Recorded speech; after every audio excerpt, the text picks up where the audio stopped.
若继续要来讲即摆交通的规定，车爱让人先过，但是行人这款的行为嘛，伤过草样咯。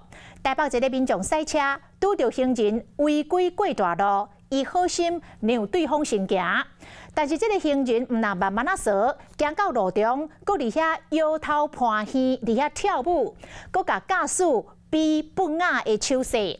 驾驶是有够气怒，甲这个影片抛上网，引发着网友的感叹，讲即摆开车族啥物时阵变甲遮尔啊无地位咧？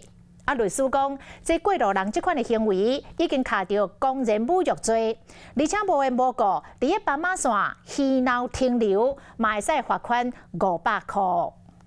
车阳灯一变青灯，汽机车的驾驶才拄要驶行，向向正面就冲出一个过路人，互驾驶全部拢打动啊！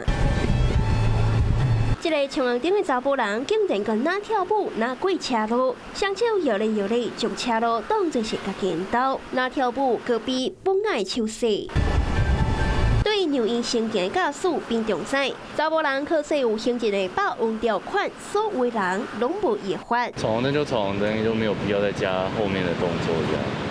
可是现在用路人很多都就蛮悠哉的。代志都发生在台北中安东路和复兴北路的相似路口，驾驶拢爱亲像安尼乖乖停车，让过路人先过。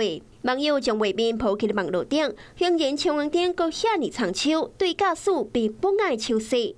规排汽机车就安尼戆戆啊，看伊在搬戏，行政条款背书的是霸王条款。现在不是改说不是比较行人优先吗？然后也没有必要说就是滥用了权利，而且闯红灯板，对不对？我就觉得是就慢慢来，那也没关系吧，反正现在行为最大的感觉。网友看影片，拢讲当时开车变甲遮尔无地位。台湾上水风景就伫斑马线，是讲过路人冲红灯到底敢会当处罚？对他人比中只会有一个刑法公然无罪的嫌疑。不过驾驶想要提告的话，直接去警局提告，经过警方的人脸辨识系统之后，是可以找到这个行人。根据法律，行人硬冲红灯，无代无志伫斑马线停留嘻嘻哈哈，会当罚500块。比不爱抢势甲驾驶局更加触犯着公然侮辱罪。这回查甫人可说行情上大，将无聊当作是趣味，真有可能会互家己惹着麻烦。Hello， 我是林仙怡，想要抢先掌握最及时的新闻资讯吗？赶快订阅、按赞、开启小铃铛，锁定华视新闻 YouTube 频道。